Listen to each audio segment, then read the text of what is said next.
Good evening, church. We are busy studying some of the concepts of atheism, or some of the objections that atheism has towards the theism, the existence of God. And tonight we're going to conclude this study, and I'm going to just share with us four final points, four final issues that some people have with the idea of God. And then next week, I'm quite excited to start a new section of this study where we're going to talk about some of the predominant doctrines going around, false doctrines going around in the churches that surround us, and especially those doctrines that are fundamentally in opposition to the Word of God and to the mind and the heart of God. So without further ado, I'm just going to climb into this directly because I have a lot of things to say, and I don't want this to stretch out too far tonight. So let me go to point number 7. So far we've pointed out 6 things, and tonight I want to point out the last 4. Point number 7 is regarding evolution. Now, to the atheist, or what has often happened with some of these people is that they have taken Charles Darwin's book, The Origin of Species, basically that introduction to the theory of evolution. They've taken that book and they've made that their Bible. And many people have taken on to Charles Darwin's theory to say that now we know how human beings came to be. We know how everything that we see has come to be. We understand the Big Bang, etc. There is therefore no need to say that we were created.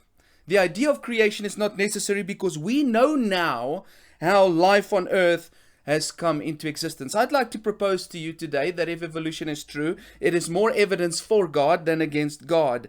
Also, we've got to keep in mind that the idea of a theory is not the same as a law.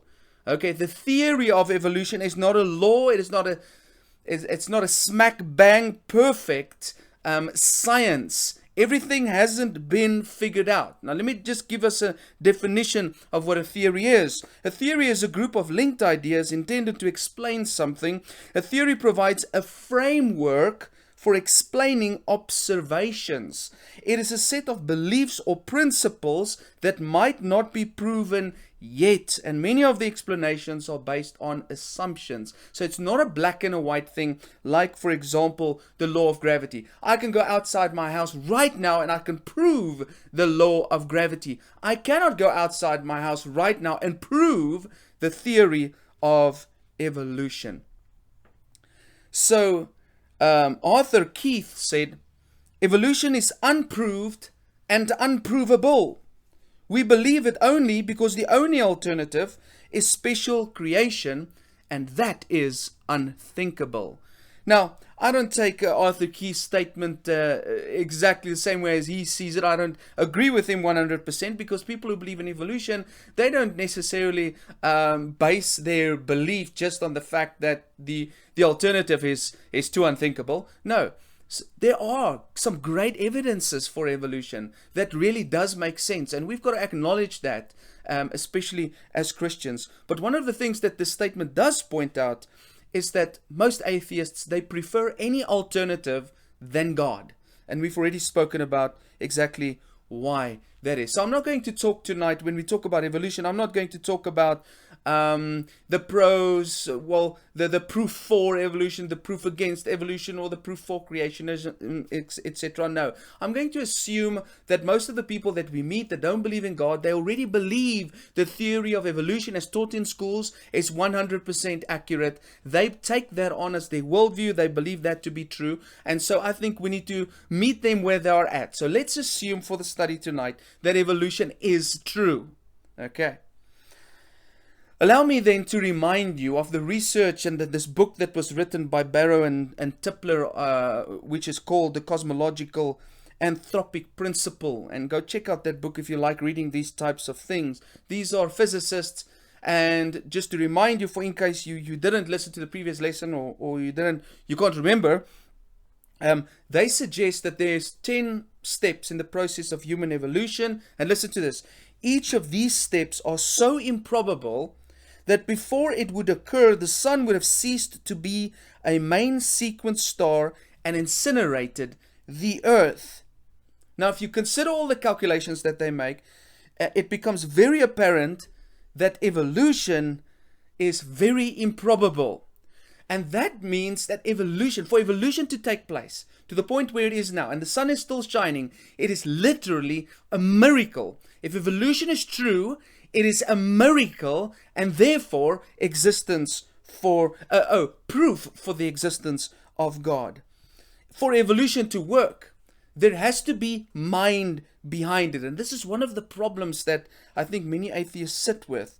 When we take God out of the picture, then we become the products, listen to this, of irrational forces acting on mindless matter and energy in an unguided way. That's a statement by John Lennox. In other words, everything that we see, if it came to exist without a mind behind it, without somebody designing it and guiding it, it's absurd. Then creation is absurd and it doesn't make sense. As J.S. Mill, the non-Christian philosopher, said, it is self-evident that only mind can create mind. For nature to make itself is a scientific impossibility. And this is the big problem with evolution. It claims that everything came from nothing. Now, we've already spoken about that. It is absurd. It doesn't make sense. How can something that is just matter, nothing, become matter, and then matter create brain? It just doesn't work. And so an unknown person said, it is absurd for the evolutionists to complain that it is unthinkable for an admittedly unthinkable God to make everything out of nothing and then pretend that it is more thinkable that nothing should turn itself into everything. So I think you get the point there. Therefore, evolutionary science itself shows that evolution without divine guidance, without a mind, is practically impossible. There are too many variables at stake, and it could not take place in a mindless and unguided way. And we call that the fine-tuning argument. The fine-tuning argument suggests that if just one of the small laws, one of the laws of this universe, the natural laws, if they slightly change, then life on earth would be impossible. Let's say there's a small change in gravity, or a small change in the electron charge, or a small change in nuclear force. The earth that we live on we will die. It will be the end of the planet. And so everything in nature have been finely tuned by somebody bigger than us to make the conditions on earth perfectly suitable for beings to live. Now we know who that is. That's the divine hand of the God of the heaven and earth. Therefore, for life to exist on the planet is literally a miracle, and therefore proof of the existence of God. So we shouldn't be scared of evolution.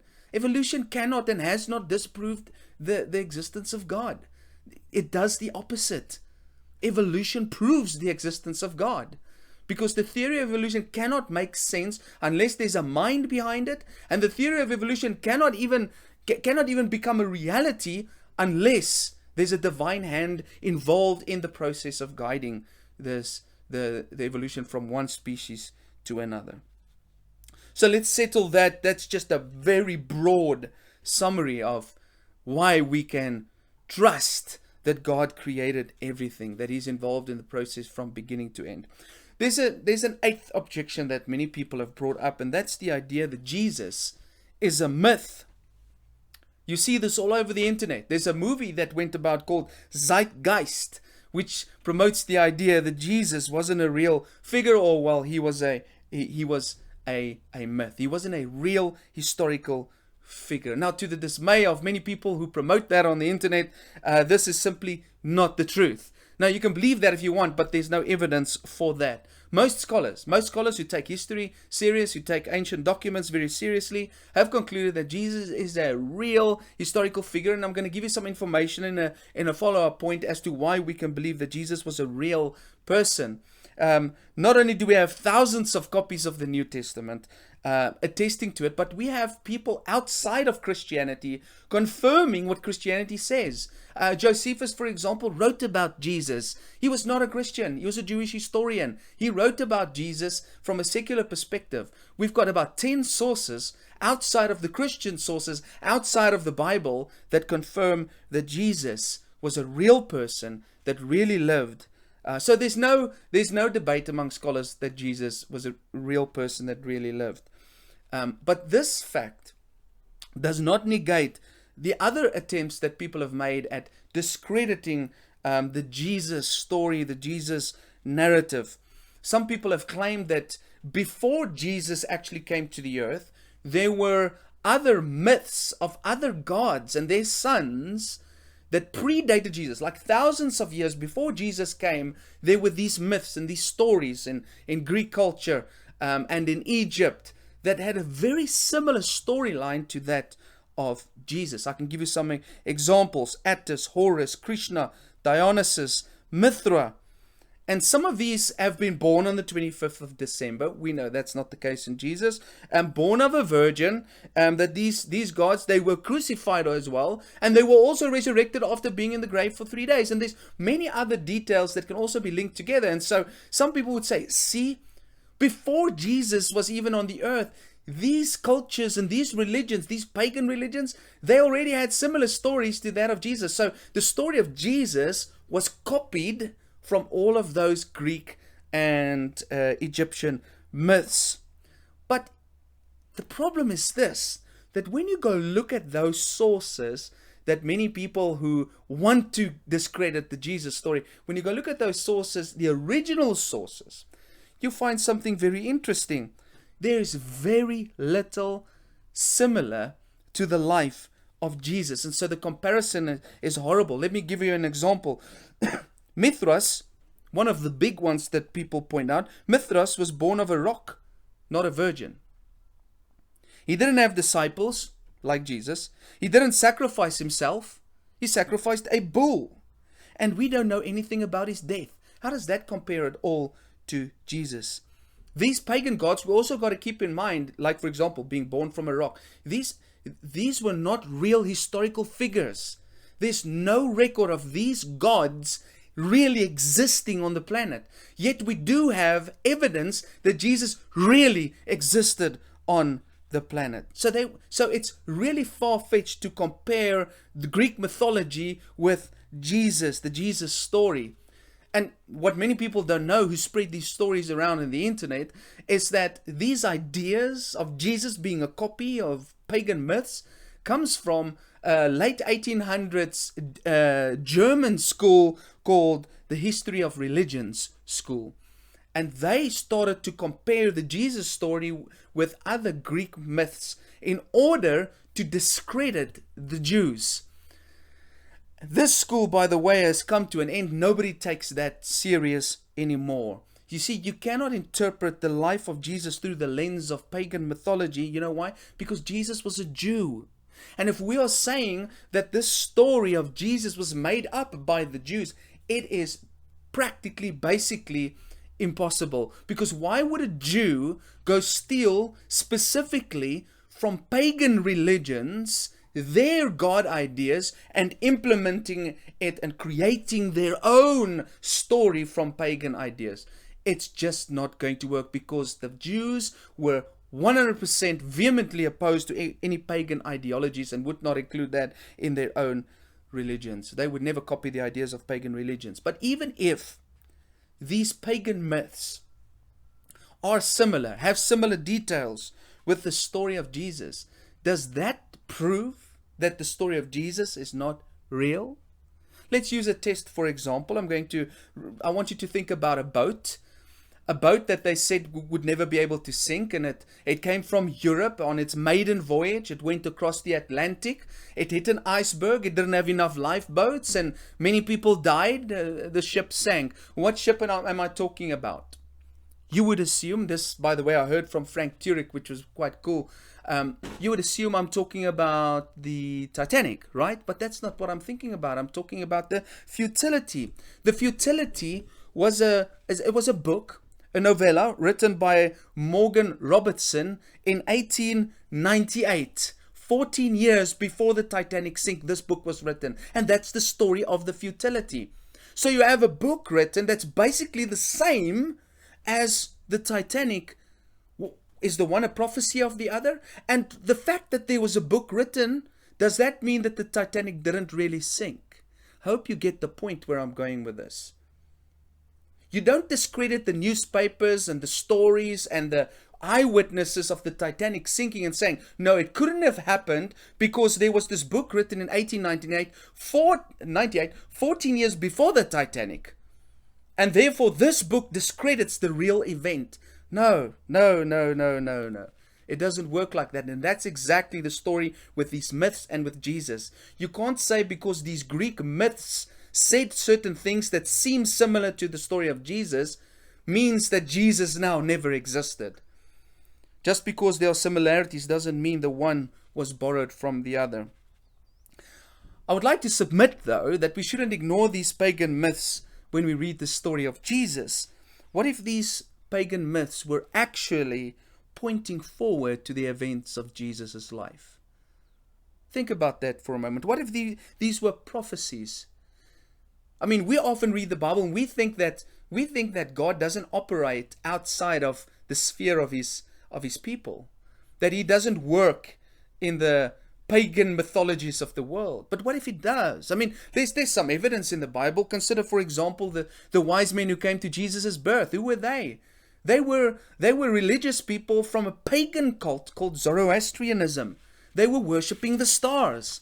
And they found out where Jesus was going to be born and the date through the stars. That is from another faith. Why did God allow that? Why did God lead them to the birth of his son? You see, God was working in pagan religion to bring glory to his son. And God can do that. Of course he can.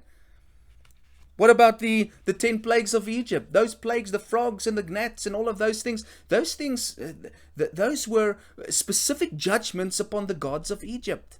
And so God was busy taking on the pagan gods of Egypt. I think there are numerous examples, but when I look at the story of Jesus, this event of Jesus, what if all of these pagan religions who had similar ideas to what the story of Jesus is, what if God used those to point forward in the heart of pagan territory, to point forward to the birth of the real Son of God, that he would really be in the tomb for 3 days? I think that's a very big possibility, and that makes the story of Jesus an incredible miracle, an incredible evidence for God. So these pagan myths, they don't discredit Jesus. In actual fact, they support Jesus. Consider this for a moment.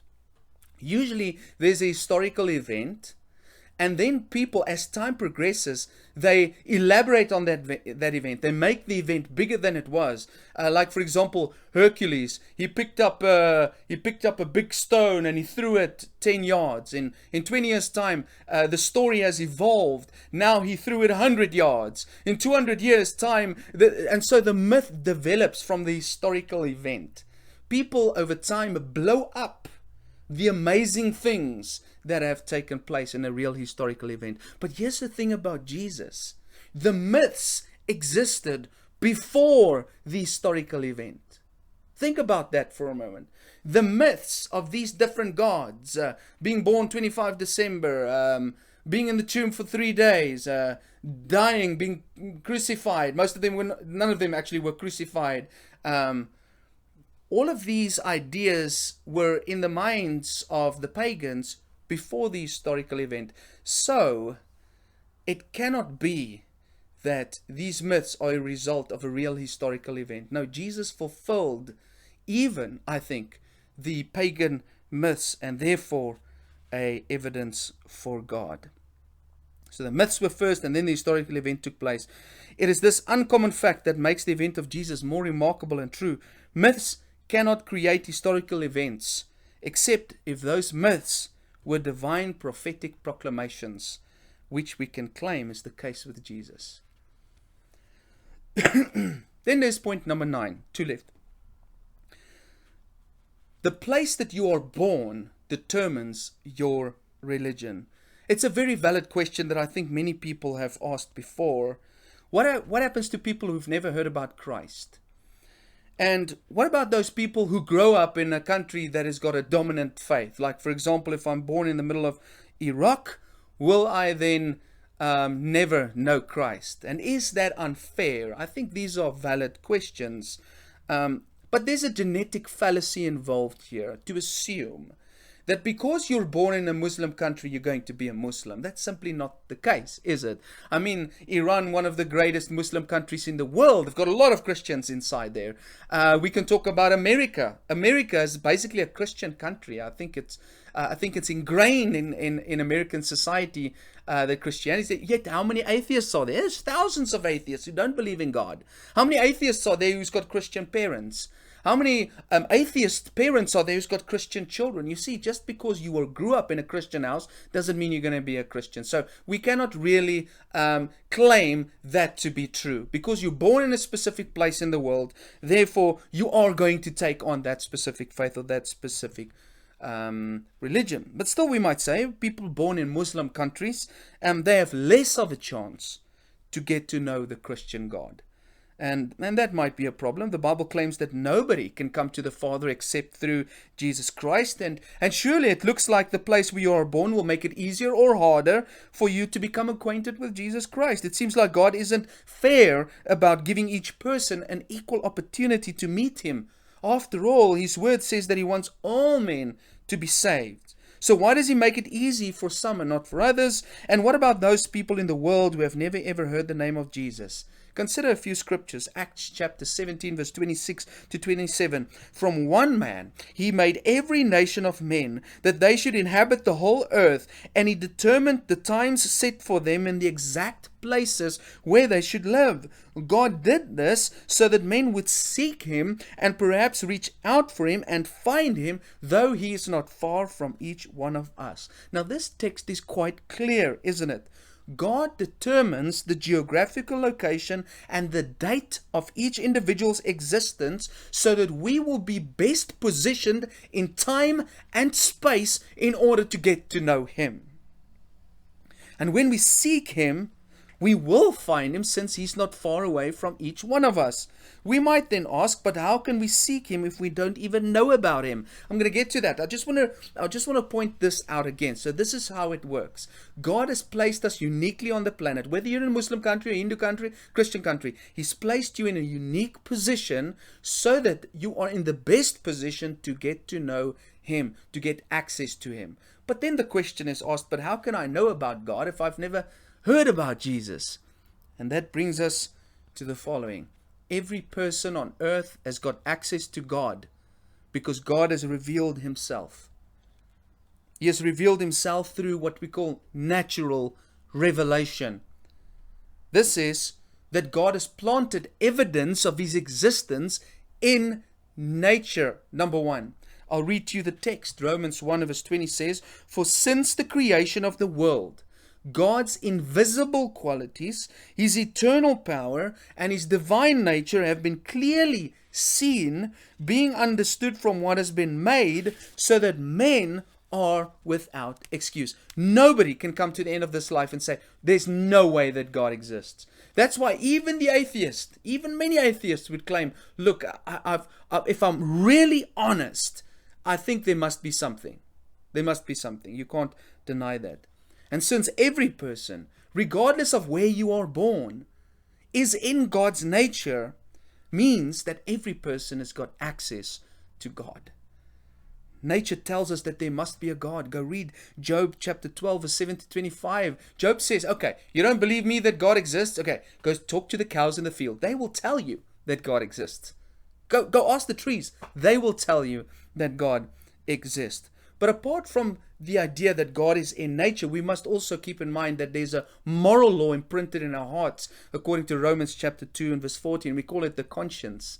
We all have a conscience, and we know what is right and wrong. Every person, it doesn't matter what faith you have, you know what's right and wrong. And so God has revealed Himself not only in nature, but inside of us. On our hearts, He's written the law. So it doesn't matter where you live.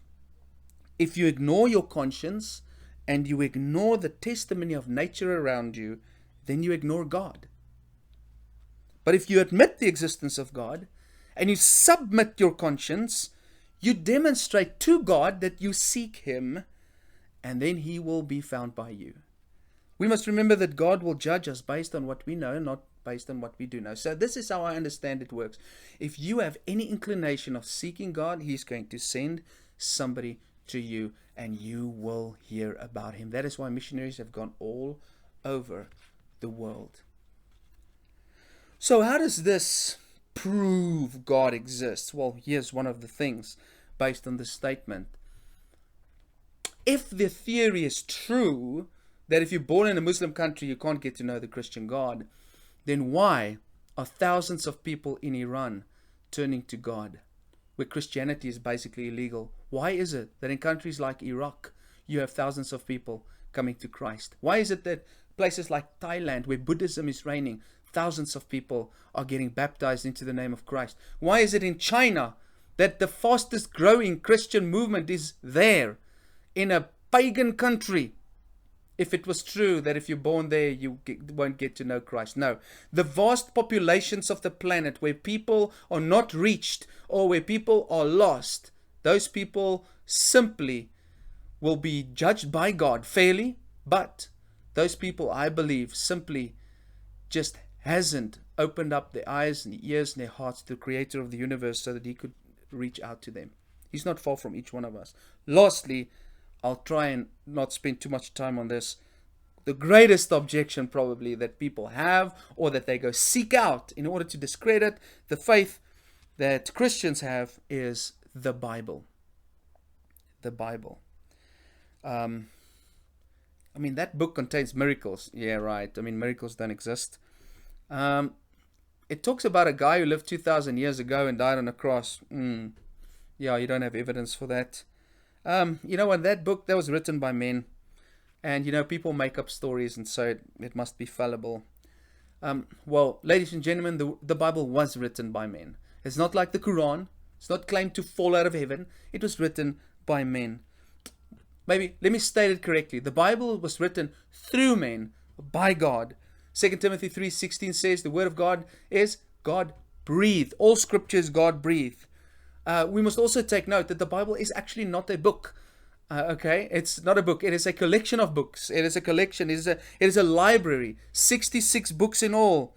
And they were written, listen to this, by 40 different people over a space of 1,500 years in 3 different languages, Aramaic, Hebrew, and Greek, from 3 continents, Asia and Africa and Europe. It's an amazing book written by different people. That in itself is a miracle, because from beginning to end, it's one story. It's a revelation from God about how He feels about the human race. It's about Jesus. It's about Him on the cross. And that in itself is evidence of divine authorship, because take 3 people, put them at 3 different places on the planet, 3 different continents, in 3 different time spaces of 1,500 years, and let them write down something similar. And let's see if they will write down something similar. Ladies and gentlemen, the scriptures that we hold on to, 40 different people wrote it over a span of 1,500 years, and yet it is the most harmonious text from beginning to end. And what I've often found is when people criticize the Bible, the atheists, then they would go to the oldest sections of scriptures. They don't really want to deal with the Jesus scriptures because it's too simple to deal with and there's too much evidence. But they go to the first 12 chapters of the Bible and they go point out the issue with Adam and Eve, or they go talk about creation. Yeah, but the earth created in 6 days. They try to point things out there, or they talk about Cain, who did Cain marry, or they talk about the Nephilim, giants on the earth, yeah, right, or they talk about the flood. Oh man, that's ridiculous. How can you believe in the flood? So they usually go to these old sections of the text, and which admittedly sometimes is very hard to understand. And the reason why it's hard to understand is because we come to the text with a scientific mind in the 21st century. We don't come to the text with an open heart and with a religious point of view. You see, the Bible is not a scientific book, although it does contain science. It is not a scientific book. It is not a blueprint for everything that science says. No, the Bible is a religious book. It is a love story from the God of heaven and earth. And if you don't approach the Bible like that, you will never understand what it's really about. But yet, even these early chapters and what they say are so in line with what we find in science.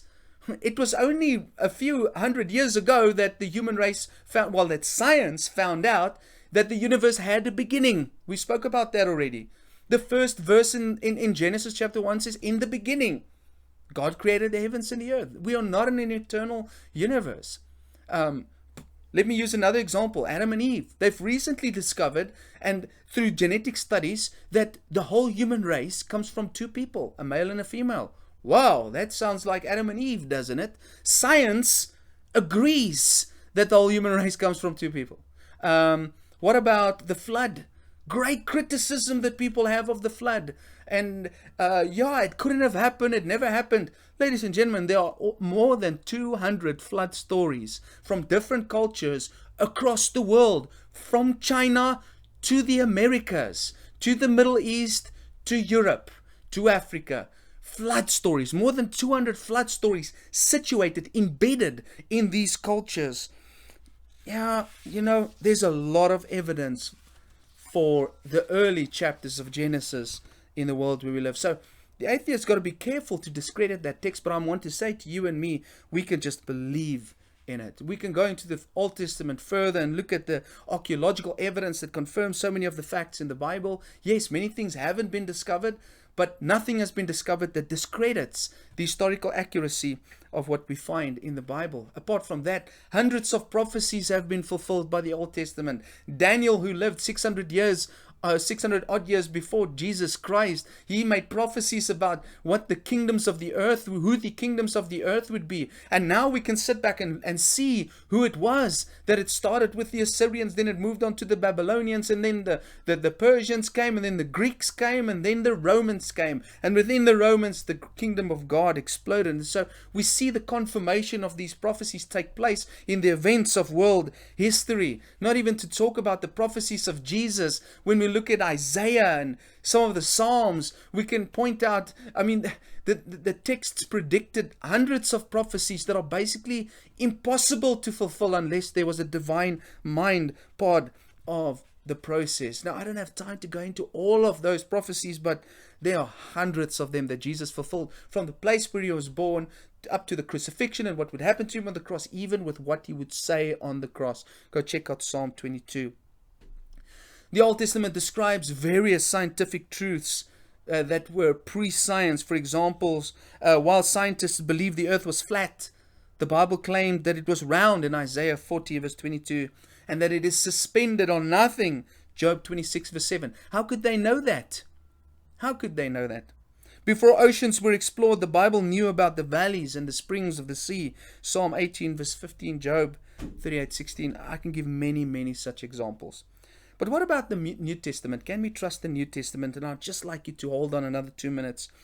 We have more than 24,000 handwritten copies of the New Testament, more than 5,000 Greek manuscripts, more than 10,000 Latin copies, and more than 8,000 Coptic Syriac copies of the New Testament, more than 36,000 quotations of the New Testament that have been found. Okay? There is so much evidence out there for the accuracy of what we read in the New Testament. It is just mind-blowing. We've perfectly reconstructed these texts. The oldest copy was written about 100 years after the life of Jesus. Now let's compare these facts. What we have of the Bible, let's compare it with other sources. What other people wrote that are not part of the Christian movement. Homer's Iliad has 643 copies, and it was the oldest copy was written 500 years after his life. Compare that to Christianity, 24,000 copies, the oldest copy written within 100 years of the life of Jesus. We've got Sophocles, 193 copies, and the oldest copy is 1,400 years old. What about Alexander the Great? What about him? The earliest biography of his life was 400 years after he lived. Yet the biographies of Jesus' life was written in AD 70. In other words, before AD 70. Within 30 years of Jesus' death, these witnesses wrote down these documents. And outside of the New Testament, we find 10 sources, non-Christian sources, confirming the life of Jesus. And 33 other Christian sources outside of the Bible, 33 other sources that confirm the life of Jesus. That means about, 43 sources outside of the Bible that can basically reconstruct the gospel that we read about in the New Testament. Consider, for example, Tiberius Caesar. There are only 10 sources mentioning him. Only 10 mentioning Tiberius Caesar. Yet Jesus has got more than 43 sources. So Jesus is better attested to as a historical figure than Alexander the Great and Tiberius Caesar combined. And if you believe that Tiberius Caesar lived, but Jesus and Alexander the Great did, but you don't want to believe Jesus existed, then you are seriously irrational. Nothing to say about that. And some people might say that the scriptures got lots of errors. Let me tell you this, ladies and gentlemen, there are some errors, and those errors are grammar and spelling errors and does not affect theological accuracy at all. In actual fact, statistics say that it's 99.5% accurate compared to Homer, who's only got a 95% accuracy. There's still a lot of things I'd like to say about the canon, etc. But the books of the Bible that we have in our hands today, the Canon of Scripture, some of these atheists would oppose that and say, no, but these books, how do you know these books are the true ones? I mean, they were reconstructed by the Catholic Church, by Constantine in AD 325 at the Council of Nicaea. It's just not true, because we see evidence of these scriptures floating around and being confirmed by communities to be the true texts written by the apostles. But even before that, in 170 AD, the Muratorium fragment shows basically the same canon of scripture that has already been compiled even before the Council of Nicaea. But above all, ladies and gentlemen, and this is what I will conclude with for tonight, how do we know the Bible is true? Because of the fact that it changes people's lives. And I'm one of those. The text is indestructible, the most sold book in the world, the most read book in the world. And when a person engages with it with an open heart, it has transformative power. It is living and active. The greatest evidence for the divine nature of the Word is the ability that it has to transform the lives of people. The Bible doesn't disprove God. It proves God. God bless you. Love you all. Have a fantastic week. Bye.